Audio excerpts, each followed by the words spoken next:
Hop là, c'est parti pour un nouvel épisode. Aujourd'hui, je vous emmène dans un petit coin de paradis pour les pêcheurs, mais aussi pour les promeneurs. C'est l'étang du Val-Chauffe à Putelange-au-Lac.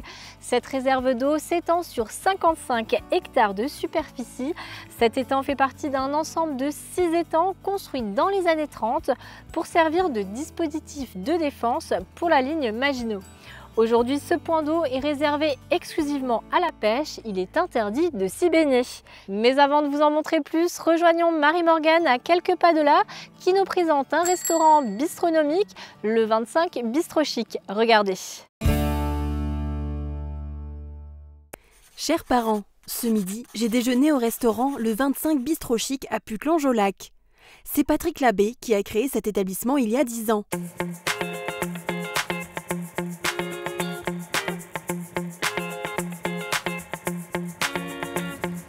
Auparavant, le bâtiment abritait un café. Le chef cuisinier a décidé d'y apporter ses compétences, acquises au cours d'une riche carrière. C'est un retour plutôt aux sources parce que je suis né dans un petit village à côté, à Louperchouse.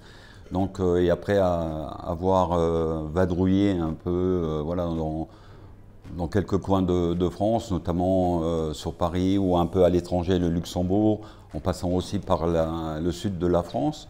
Voilà, à un moment, je voulais retrouver ma région natale. Donc c'est pour ça qu'on a eu l'occasion de reprendre cet établissement. Patrick Labbé prône une cuisine entièrement faite maison. Malgré sa longue carrière, il a à cœur de toujours se renouveler. Hier soir, on avait un bon service, tout s'est bien passé, les clients étaient hyper satisfaits, mais je ne reste pas sur mes bases et le lendemain, je me remets chaque fois en question et j'ai toujours envie de faire des nouveaux produits, des nouvelles assiettes, des nouvelles associations. Donc c'est pour ça que je suis motivé, malgré mon âge, bon, je commence un peu tout doucement, j'ai les traits sur le visage avec voilà, les années derrière, mais il y a toujours cette envie de faire de nouveaux plats, surtout de faire plaisir aux clients. Le chef est épaulé par une équipe de 5 personnes.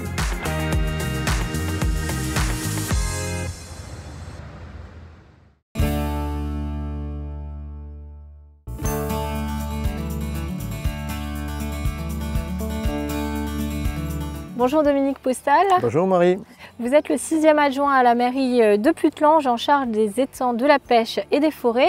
Vous gérez également les autres étangs du secteur. Un petit peu d'Iffenbach. D'accord. Mais c'est ici que je préfère être, l'étang de pêche. D'accord. Et en termes de capacité, c'est par rapport aux autres étangs? C'est le deuxième étang le plus grand de la ligne Maginot Aquatique. D'accord, le premier étant d'Iffenbach. Hein, vous venez souvent vous ressourcer alors dans ce petit coin de paradis? J'aime bien, oui. Ouais. Dès que je peux, dès que j'ai un peu de temps, j'ai un petit ponton qui est du côté de Gonnevillers. Comme l'étang est grand, ici c'est Putelange, oui. Et l'autre partie, ça va jusqu'à Gonnevillers. Donc c'est un petit coin de paradis côté Gonnevillers. Ok, ben on fera le point un petit peu sur les cabanons juste après dans l'émission. Vous avez fait le choix d'interdire la baignade. Pourquoi ce choix? La baignade n'a rien à faire ici. D'ailleurs, on n'a même pas on n'a rien pour surveiller. Il n'y a pas de surveillant de baignade ici. Et ici, c'est réservé à la pêche. Okay. Donc réservé à tout ce qui est animation, de tout ce qui est pêche. D'accord. Contrairement à Diefenbach où là, par contre, la baignade est autorisée. Pour l'instant, il n'y a rien du tout à Diefenbach. On est en train de voir ce qu'on va faire. Le camping municipal s'est arrêté au moment où on a refait la digue, où tout a été vidé pendant quelques années. Oui. Maintenant, l'eau est arrivée de nouveau depuis 1 an et demi, à peu près 2 ans. Et on est en train de se poser la question de savoir si on refait baignade et tout ça sur Diff. D'accord, ok. Bon, en tout cas, pour préparer le tour de l'étang, je me suis aidée d'un livret-jeu qui est disponible à l'Office du tourisme de Sarreguemines ou alors en téléchargement sur leur site internet. Donc à travers des petits jeux, les enfants sont invités à parcourir le tour de l'étang, donc sur un circuit de 4,5 km, comptez environ 2h30 et ils vont résoudre quelques énigmes. Donc si vous cherchez une balade ludique pour petits et grands, n'hésitez pas. Mais avant de commencer notre circuit, on va aller rejoindre Sandrine qui elle aussi nous fait vivre le territoire à travers des petits jeux. Regardez. Hop là, c'est l'heure de jouer et je me retrouve aujourd'hui dans le jardin du château de la Casque en compagnie de Maxime. Bonjour Maxime. Bonjour Sandrine. Alors, comme d'habitude, je vais te poser 2 petites questions qui concernent le territoire. C'est des questions qui sont tirées d'un jeu qui s'appelle le jeu du pays de Sarreguemines Beach. Alors déjà, première question, en dehors de tout ça, d'où viens-tu? Je viens d'Alsace. Ok, nickel, donc pas du tout notre territoire, Non. Si j'ai bien compris. C'est ça. De où exactement? De Bichevillers. Ok. C'est mon lycée. Mais tu connais quand même un petit peu Sarreguemines? Ouais, ça va. Mes grands-parents ils habitent ici, donc je connais un peu la région. Ah, bah c'est pas complètement inconnu non plus. Non, ça va. Ok.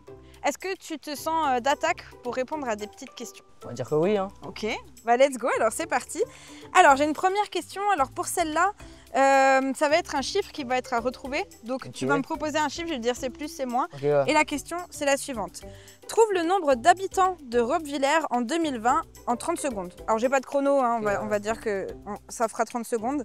Et du coup, bah, c'est quand tu veux, tu me dis le nombre d'habitants Robes-Villers. Alors déjà, à ton avis, c'est une grande commune, une petite commune, ça Moi, te parle? j'aurais dit 6 000, 7 000 habitants. Ok, c'est beaucoup moins.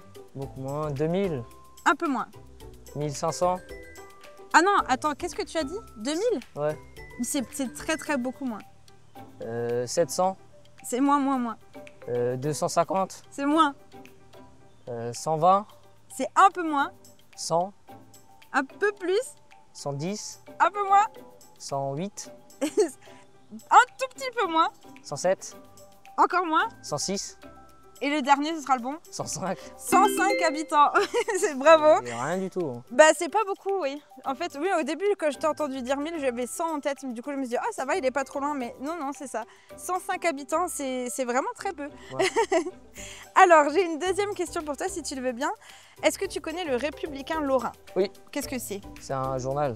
Ouais. Et est-ce que tu sais si c'est un journal qui sort une revue quotidienne, hebdomadaire ou mensuelle? Wow. Je crois que c'est quotidien. Oui, c'est ça. Ouais. Ouais, c'est ça. Il sort, en fait, il paraît tous les jours. Et ça s'appelle du coup un quotidien. Ouais. J'ai une dernière question pour toi. Okay. Alors, est-ce que tu as déjà fait des activités sur le territoire, que ce soit vers Sarreguemines ou Beach? Quand il y avait les tickets sport, ouais. Quand j'étais Ok. tout petit, je faisais, mais maintenant, je suis trop grand pour faire ça. Ouais, c'est dommage. T'avais fait quoi comme sport? T'avais pu découvrir des choses? Ouais, par exemple, l'activité radio, ça j'avais fait, j'avais bien aimé. Trop bien. Après, les sports classiques, quoi, badminton, athlé, mais ouais, plutôt dans le classique, pas trop dans l'exotique. Ok, super. Puis en plus, c'est la période, il me semble, pour réserver vos tickets sport. Donc n'hésitez pas à vous renseigner. Et puis je te remercie, Maxime, d'avoir merci à vous, participé à ce jeu. Et j'espère que vous avez passé un bon moment derrière votre écran. Et puis on se dit à la semaine prochaine.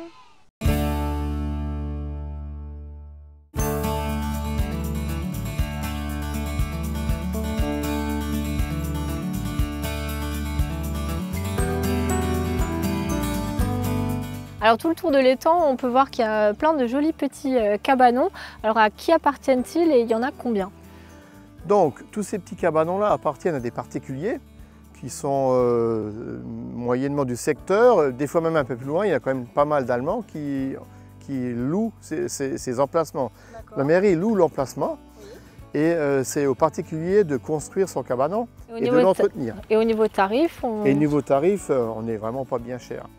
Alors, un emplacement à location, c'est 70 € pour l'année, plus la carte de pêche, 50 €. Ah oui, donc c'est ridicule. Ça fait 130 € pour l'année pour passer du bon temps autour d'un chouette étang dans un espace vert et verdoyant, vraiment nickel. D'accord. Et est-ce qu'il reste encore des places, des cabanons disponibles? Alors, il y a quelques cabanons qui ne sont pas bien entretenus, qu'on essaye de faire entretenir par les personnes qui l'ont.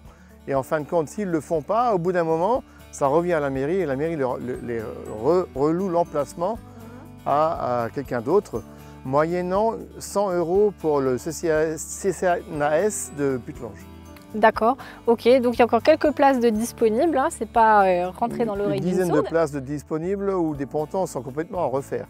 On a aussi des places de disponibles parce qu'on a renommé les numéros, on fait une nouvelle numérotation récemment là, pour cette année. Et on a création de plusieurs endroits où on peut implanter un ponton. Le départ, 0. Ok. Et en quels matériaux sont fabriqués ces cabanons? Alors, bien souvent, vous avez bien sûr des piquets en fer pour plonger dans le sol, pour faire la plateforme. La plateforme, elle est faite souvent en calboutis ou alors en bois, chêne ou autre. Et vous avez la maisonnette qui est faite en bois avec un toit de pan. Donc la maisonnette, elle doit avoir une taille limite et bien sûr la plateforme aussi.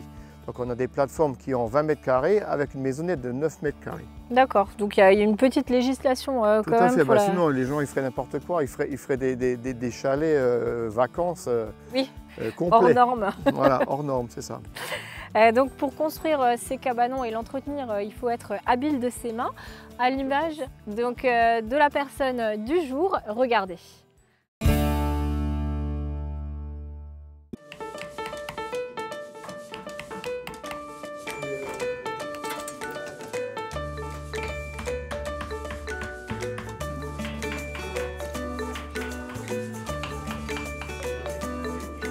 Moi, je viens de Zétain, à Séding-en-Molay. J'ai travaillé au chemin de fer, j'avais qu'un seul employeur et puis j'ai fini ma carrière là-bas. J'ai toujours travaillé le bois, bricolage avec du matériel mobile. Et quand j'étais jeune retraité, il y avait un membre là, qui est Aloïse, qui fêtait ses 90 ans. Il y avait un article sur le journal, les sculpteurs et on recherche éventuellement des membres. Alors la semaine suivante, je suis venu ici chez Madame Monet qui chapeautait tout ça. Je me suis présenté et depuis j'y suis. C'est ici que j'ai appris. Bon, il y a comme les outils spéciaux, il faut savoir les manier, il faut quand même être conseillé un tout petit peu. Sinon, de soi-même, on a du mal. Je sais manier les outils, je transmets ça à ceux qui seront intéressés. Et puis bon, il y a un peu de paperasse, mais bon, ça c'est pas sorcier. C'est tout un art. On part avec un morceau de bois. Enfin, le cheminement normal, on voit ce qu'on veut réaliser. On se fait un dessin, on a le modèle dans la tête. Ensuite, il faut trouver le bois, adapter le bois, dessiner, dégrossir. Et là, on commence à sculpter. Et là, on découvre ce qui, comme disent certains, le secret, il est dans le bois. Il faut enlever tout le superflu et puis on a ce qu'on voulait. Dans le temps, je travaillais la ferraille, ça se soude, c'est facile à travailler. Le bois, c'est spécial. Une fois qu'on a coupé, c'est coupé. Il n'y a pas de soudure, il n'y a pas de mèche pour souder le bois, ça n'existe pas encore. Au début, c'est un peu de la copie, ce que tout le monde fait, puis après on voit un truc par ici, un truc par là, voilà, un oiseau, tiens, faut ruminer un peu, voir comment le faire, et puis après, à un moment donné, c'est parti, on travaille. Un oiseau, un paysage, souvent c'était dans le temps les tableaux, les montagnes, les chalets, bon, ben, quand il n'y a plus de place à la maison, ben, moi maintenant je fais des petites choses, des oiseaux, des chats, là j'ai fait un petit truc avec une abeille avec un pot de miel, voilà, on voit tout de suite les gens qui arrivent, qui sont intéressés. Si quelqu'un travaillait, c'était un manuel, il a des facilités. Et puis il y a un peu de bonne volonté, ça va. Et maintenant, ça fait 2-3 ans qu'on expose à Sarreguemines avec les photographes. Si des gens sont intéressés par faire de la sculpture, qui fassent un tour à l'atelier, ça ne coûte rien, ça n'engage à rien, ça leur plaît, c'est bien, ça leur plaît pas, bah, ils repartent. Non, pour le moment, là, on a une dizaine, on a une bonne équipe, on a une très bonne ambiance. Mais bon, il y a des gens qui ont 80 ans. Si derrière on a des jeunes de 60, enfin des jeunes de 60 ans, ça nous ferait plaisir. Dans beaucoup de choses, j'aime bien rester calme. Ne pas perdre les nerfs, voir ça calmement, réfléchir, voilà. Mais ce n'est pas réalisable tout le temps. Mais j'essaie de m'y tenir sans m'énerver, zen. Voilà, avec un peu de recul, certaines choses où on s'énerve, non, stop, on réfléchit, on digère tout ça, et après ça passe beaucoup mieux.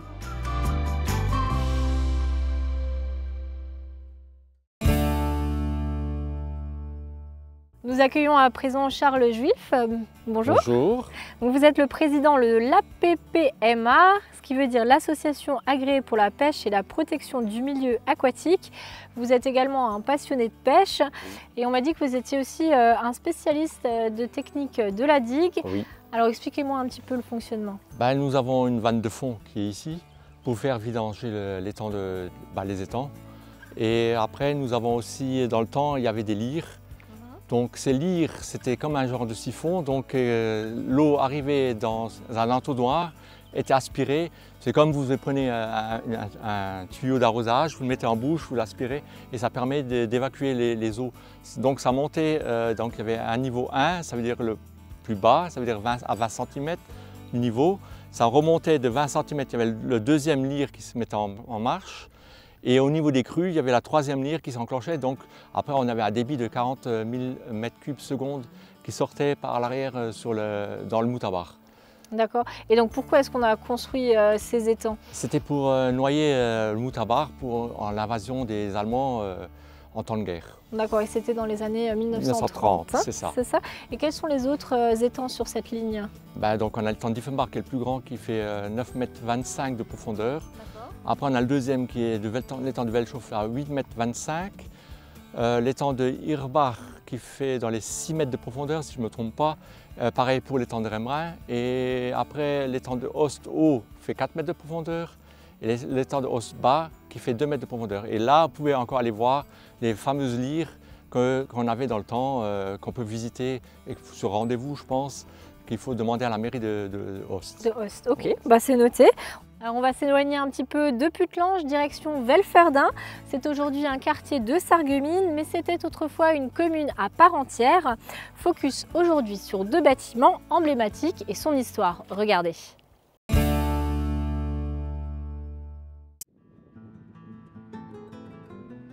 Petit cours d'histoire. La dîme était l'impôt portant sur les revenus agricoles collectés en faveur de l'Église. À Welferdin, la maison de la dîme était au XVIIIe siècle le plus grand bâtiment du village, après l'église et le prieuré. C'est qu'il en fallait de la place pour stocker cet impôt en nature. Il était sans doute aussi hôtel seigneurial pour loger les seigneurs qui se réunissaient ici pour rendre la justice. Un lieu donc pas très agréable finalement pour les riverains. Des fouilles archéologiques en 2008 et une belle restauration ont relégué ses fonctions aux archives de l'histoire. La maison est aujourd'hui un point central du quotidien des Welferdingeois.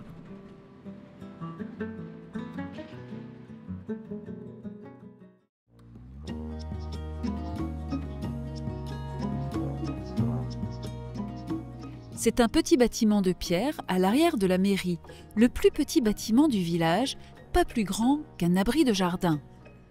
Construit en 1811, il s'agit là de la prison de Welferdin. 2 fenêtres, une porte et un sous-sol.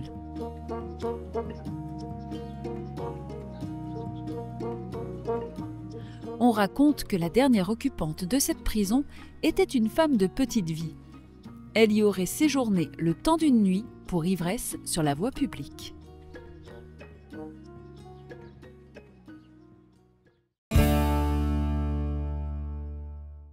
Alors nous revoici avec Dominique au niveau de l'espace forme. Est-ce que ça fait longtemps que ces installations sont ici? Ça fait un long moment, une dizaine d'années qu'ils ont été mis. Nous allons réaménager tout ça. Des devis sont en cours en mettant par exemple ces espaces formes décalés sur la place qui est un peu plus loin, là. Des autres espaces formes à l'entrée où vous avez pris tout au début en vidéo. Et ici il y aura plus un coin enfants et table de pique-nique. D'accord, ok. Et l'étang se trouve sur une zone naturelle d'intérêt écologique, faunistique et floristique. Hormis les poissons, quels autres animaux peut-on retrouver sur l'étang? Nous avons, grâce à un chasseur, remarqué qu'il y avait des loutres. Mais pas ce côté de l'étang, carrément de l'autre côté, côté autoroute. A été trouvée une loutre malheureusement morte. Et du coup, elle a fait la une dans le journal parce que des loutres, on n'en a pas beaucoup dans le secteur. Donc on espère qu'il y en a d'autres qui sont venus coloniser un petit peu parce que c'est quand même une bête assez rare chez nous. Ok. Alors vous m'en avez parlé un petit peu avant hors caméra, vous avez une certaine espèce de canards qui viennent proliférer sur l'étang. Tout à fait, ce sont des zouettes d'Égypte, on en a vraiment beaucoup trop. Et ils ont élu domicile chez nous parce qu'il y a pas mal à manger. Il y a un bel étang avec pas mal de poissons. Donc ils viennent piquer un petit peu la nourriture des autres. Donc à cause d'eux, on a beaucoup moins de canards colverts, beaucoup moins de poules d'eau et presque plus de cygnes.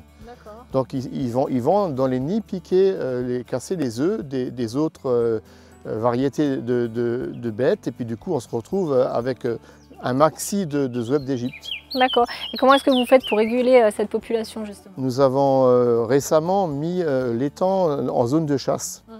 Donc ça veut dire que nos chasseurs du secteur sont amenés à réguler un petit peu cette population. D'accord. Et au niveau de la flore, qu'est-ce qu'on retrouve ici? Autour de l'étang, du classique, hein, bouleau, saule, roseau, et on a pas mal d'arbres assez grands, ce qui fait que ça fait un peu d'abri, on va dire d'abri pour mettre les voitures à l'ombre, et manger en dessous avec une bonne petite table, un pique-nique. Et la serviette de pique-nique, hein, et quand on fait la pêche, il faut aussi ramener ce qu'il faut pour faire pique-nique. D'accord. Bon, bah, en tout cas, là, vu qu'on est devant l'espace forme, c'est l'endroit idéal pour découvrir ce que Tristan nous propose aujourd'hui. Regardez.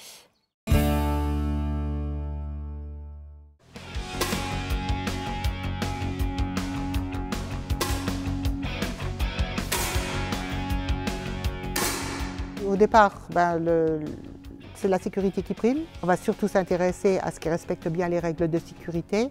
Après, on va travailler sur le lâcher, sur la visée, sur la façon de se positionner au niveau du pas de tir devant la cible. Il commence toujours avec la carabine parce que c'est moins dangereux la carabine. On se retourne moins facilement avec une carabine qu'on se retourne avec un pistolet.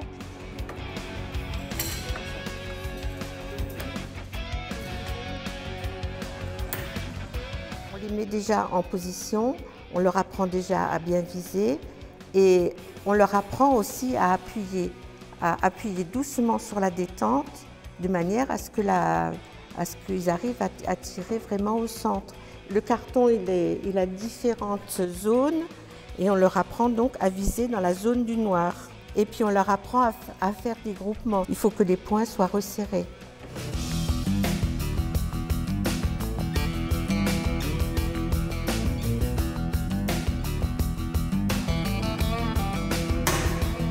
Ce que je veux qu'elle travaille, c'est la façon dont elle va mettre son doigt sur la queue de détente. Elle fait attention à sa visée, elle fait attention à son lâcher. Elle va faire un lâcher tout en douceur. Là, le coup est parti, elle reste quelques secondes et elle pose son arme, elle met son arme en sécurité. Au début, comme dit, on a la potence, alors le tir, il est guidé. Ensuite, on commence à avoir le poids. Du coup, on va de nouveau commencer à tirer un peu n'importe où. Très patient, parce que déjà il faut tenir la carabine et puis si on est trop pressé de tirer un plomb, le plomb il va pas être très bien, comme par exemple plomb, j'ai pris trop de temps et ça a mis à côté.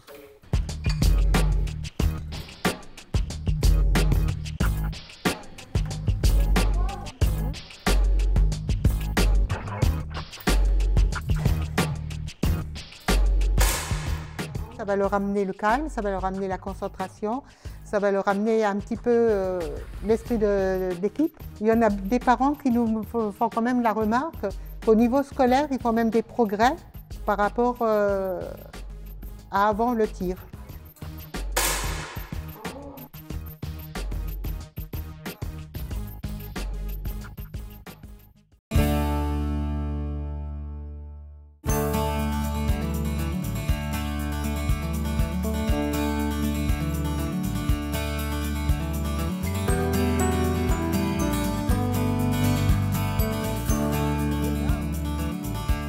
Alors nous revoici avec Charles.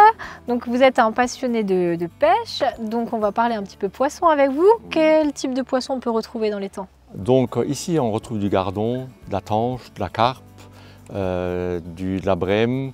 Après au niveau carnassier on a de la perche, on a du brochet et du sandre. Et il y a aussi des silures. Mais pas en grand nombre, mais il y a du silure. J'allais vous demander justement, parce qu'il n'y a pas très longtemps, un jeune de 14 ans a pêché un silure énorme de 60 kg dans la Sarre. Oui. Est-ce qu'il y en a des comme ça ici? Quand on a vidé en 2003 l'étang de Diffemar, il y en avait un dedans qui faisait 2,87 m et il faisait 62 kg. Et quand est-ce qu'ouvre la saison de la pêche? Ça ouvre ici, ça ouvre du 1er mars pour le blanc, jusqu'à fin de l'année, jusqu'au 31 décembre, et après pour le carnassier, et ça ouvre encore au niveau du 1er janvier au 31 janvier pour le carnassier, et après il ferme. Le carnassier il ferme jusqu'à fin mai. Et est-ce qu'on peut pratiquer la pêche de nuit aussi? Oui, il y a des semaines qui sont adaptées pour les carpistes, pour qu'ils sont fans, et puis c'est à la demande, il faut aller voir à la mairie. Eux, ils vous renseigneront bien sur les horaires et les dates à respecter. Et alors, moi, j'y connais rien du tout en pêche, hein. Mais pourquoi les carpes, ça se pêche la nuit? Bah, c'est un poisson qui est assez nocturne et puis qui aime fouiner le soir. Ils aiment bien manger la nuit, comme un cendre. Le cendre aime aussi beaucoup pêcher la nuit.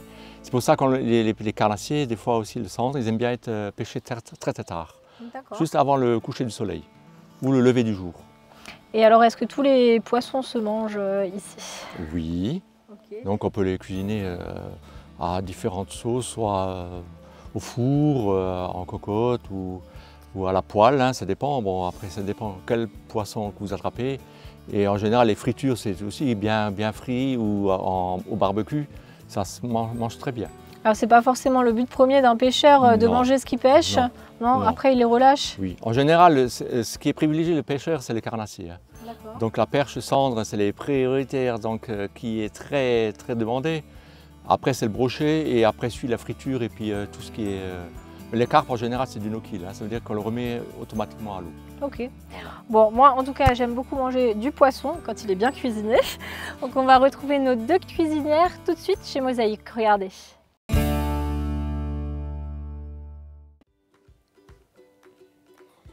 Bonjour. Aujourd'hui, nous allons vous faire un clafoutis à la rhubarbe façon homard. Pour cela, il faut 1 kg de rhubarbe, 6 œufs, 120 g de farine, 40 centilitres de lait, 400 g de crème liquide, 300 g de sucre, 2 paquets de sucre vanillé. Le tout premier ingrédient que j'ai mis, c'est le sucre. Après le sucre vanillé et les 6 œufs que je casse maintenant.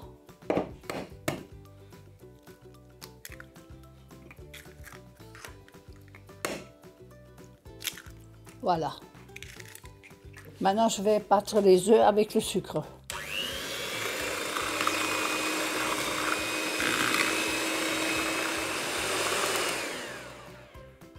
Eh ben dis donc, on a quand même obtenu un mélange mousseux. Ah oui, c'est beau. Maintenant, on va mettre la crème. Petit à petit.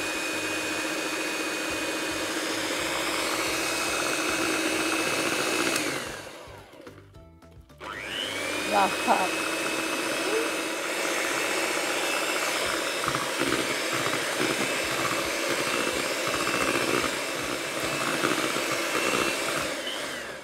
On a mis la crème, la farine et maintenant nous passons au lait.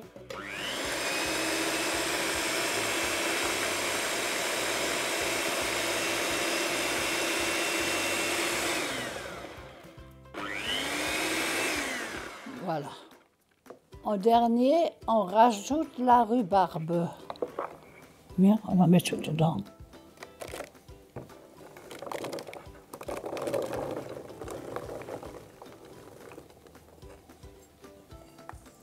Il n'y en a pas un peu trop? Non, non. Oma, tu sais à quoi ça me fait penser? Ça me fait penser à de la soupe. Ça donne pas de soupe. Oui, je sais. Mais ça me fait penser à de la soupe avec les haricots et les carottes. Ah. Le plat a été beurré. Maintenant, il faut le fariner. Il faut le fariner, sinon on ne peut pas le sortir du plat.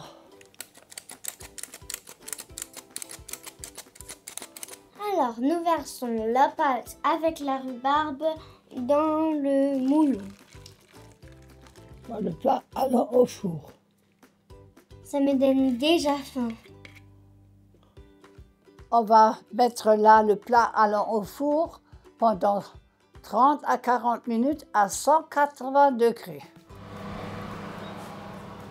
Voilà. Et hop là.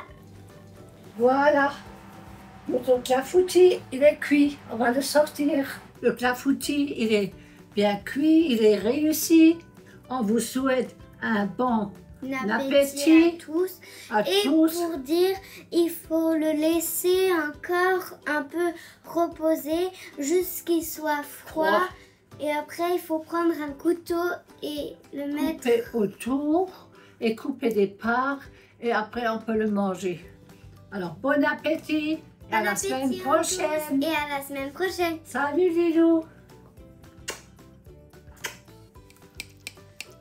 Et elle dit qu'il n'y avait aucun goût si on n'attendait pas. Ça, c'est elle qui le dit. Hein. Alors nous nous trouvons là à l'entrée du sentier pédestre. On est aussi sur l'itinéraire cyclable des lacs, situé sur l'axe Sarralbe-Ost. Que permet-il de découvrir? Il permet de découvrir tout le tour des étangs complets si on veut. On peut aller d'un étang à l'autre. D'un étang à l'autre, c'est-à-dire qu'on peut faire la ligne Maginot complète en vélo ou à pied. Super. À cheval peut-être, mais il n'y en a pas beaucoup. D'accord. Bon, bah maintenant, on va passer du coq à l'âne.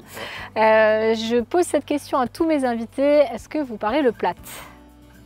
Alors moi, je vais vous dire tout de suite, j'ai ma mère, elle est d'origine de Putelange. Et j'ai mon père qui vient de l'intérieur, comme on disait dans le temps.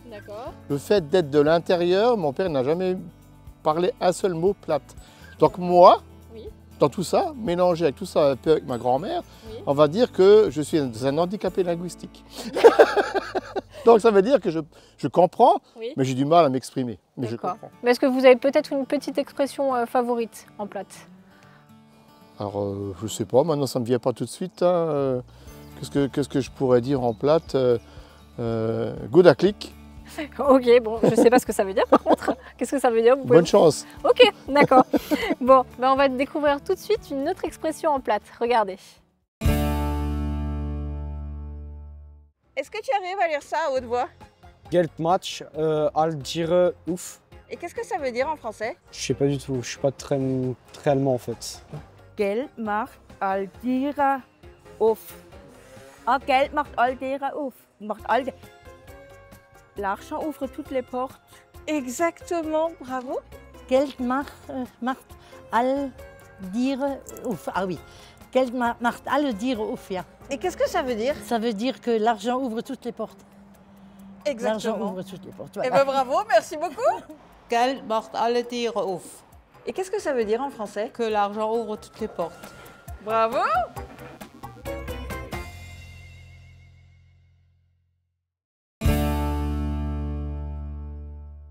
Donc merci Dominique, merci Charles de m'avoir guidé sur cet étang qui vaut vraiment le coup. Est-ce que vous avez une petite anecdote à me raconter? Un petit peu à l'ancienne. Hein. Charles, tu te rappelles du chalet qu'il y avait à l'entrée au parking là-bas? Oui, oui. Il a brûlé avec un coup de foudre qui est tombé sur la maisonnette. Ah bon? Et puis oui, il a carrément été abandonné après parce qu'il a carrément éclaté. Et à quoi servait-il à la base alors? Là-bas, il y avait les boissons et puis des appâts pour les pêcheurs. Ah oui. Ils venaient se restaurer et puis c'était une bonne ambiance qu'il y avait dans le temps. Il y avait une ambiance sympathique et on a dans l'idée, la commune, de remettre les couverts dans quelques années peut-être, en aménageant correctement le parking avec peut-être un nouveau chalet. Pourquoi pas utilisé par les associations pour se faire un petit peu d'argent de poche. Ok, on verra bien, c'est des idées comme ça. Oui, c'est une chouette idée en tout cas. Bah, merci beaucoup et puis à bientôt sans doute. Merci beaucoup. De mon côté, je vous dis à la semaine prochaine pour de nouvelles aventures. Et hop là!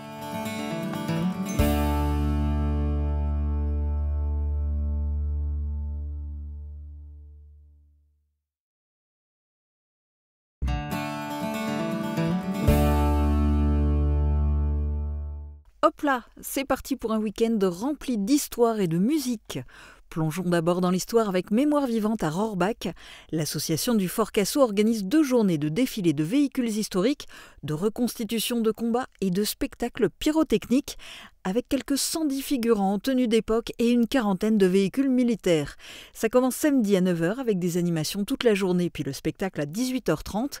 Dimanche, ça sera de 9h à 15h. Dimanche, vous pourrez aussi découvrir les combats méconnus de 1940 dans les Vosges du Nord. Ce sera à travers une marche de découverte historique commentée sur le massif fortifié du Bisenberg à Bitche.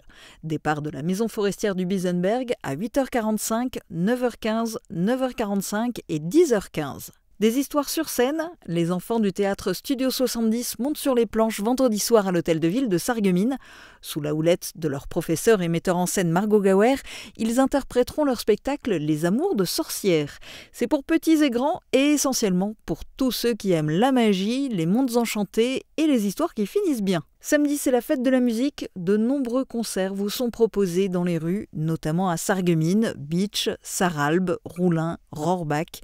Programme détaillé sur les sites internet et les pages Facebook de ces communes. Et pour les mélomanes plus classiques, rendez-vous dimanche à 15h30 à Frauenberg pour le concert de chant lyrique organisé par le Conseil de Fabrique. Alicia Richard et Vincent Schmitt interpréteront de célèbres airs et duos d'opéra. Enfin, côté cinéma, voici le coup de cœur de la semaine de Jean-Marc Carpels, le directeur des Cinéma-Forums à Sarreguemines. Alors cette semaine, mon coup de cœur sent bon l'été puisqu'on va dans le sud avec le film Avignon. Le film Avignon qui est tourné pendant le festival d'Avignon, qui sert de fond à l'histoire.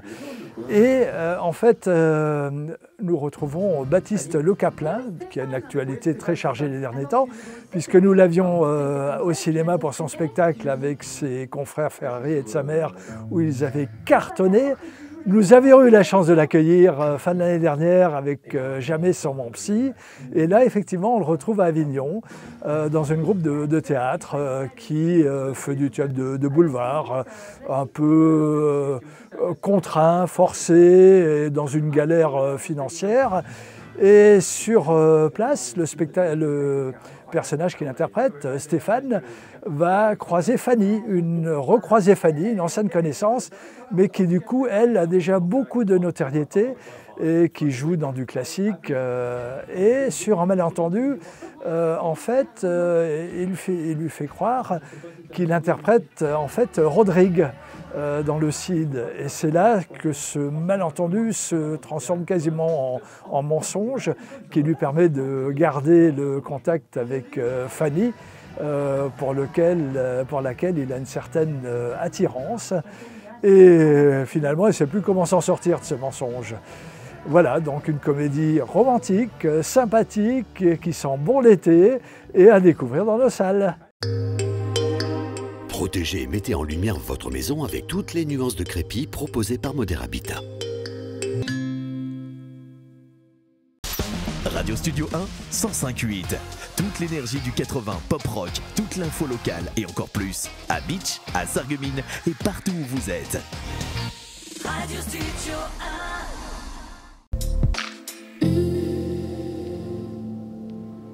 Bonjour tout le monde, on poursuit la semaine avec du beau temps. Le soleil sera toujours bien présent et côté température, les minimales iront de 15 à 17 degrés et les maximales de 27 à 28 degrés. Demain nous fêtons les Romualdes et il fera jour de 5h26 à 21h39. Passez tous une belle journée et à demain.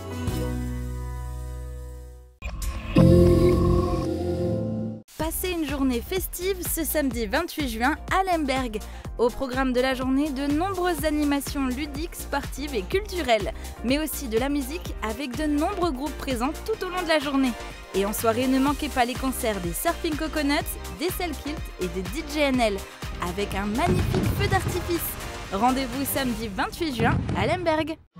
Bienvenue chez Little Brindille, votre family store. Pensez comme un vrai cocon, vous trouverez tout pour vos enfants et votre quotidien de jeunes parents dans une ambiance douce et chaleureuse. Mode, de la naissance aux 12 ans, mobilier, cadeaux, jeux, déco, tout a été soigneusement sélectionné pour sa qualité, son éthique et son esthétique. Future maman, privatisez la boutique pour votre liste de naissance. Little Brindille, l'univers rêvé des familles, rue des Généraux-Crémer à Sarreguemines. Venez vivre 3 jours de fête, de musique et de spectacle à l'occasion de la 32e édition du Festival de la Saint-Paul à Sarreguemines. Du 27 au 29 juin, plus d'une vingtaine de compagnies et plus de 100 artistes pour des festivités magiques. Vendredi 27 juin dès 17h45, inauguration en fanfare avec les Rockmagnons dans les rues du centre-ville jusqu'en place du marché. Grand spectacle microcosme avec des insectes géants lumineux en déambulation par la compagnie Planète Vapeur le samedi soir dès 22h30. Des animations, des spectacles, un marché d'artisans potiers et des surprises avec vos commerçants à découvrir. Programme complet sur saintpaul.sarreguemines.fr. J'ai reçu mes premiers appareils auditifs, mais si mon audition s'aggrave, est-ce que je dois les changer ? Bonjour. La passion de l'audition vous rassure. Les appareils auditifs sont conçus pour s'adapter aux évolutions de votre audition et nous vous suivons tout au long de l'année. Et tous ces services sont compris dans le prix de votre appareillage.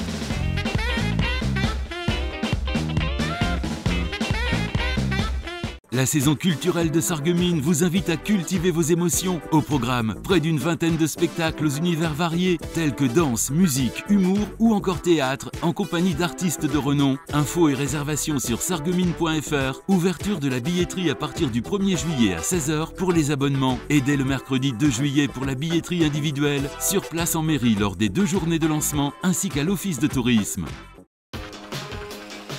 Chez Intermarché Sarreguemines et Beach, faites vos courses en un clic. Avec le drive ou la livraison à domicile, commandez en ligne ou sur l'application mobile et on s'occupe du reste. Plus de file d'attente, vos produits frais sont prêts à être récupérés ou livrés chez vous. C'est rapide, pratique et toujours au prix Intermarché.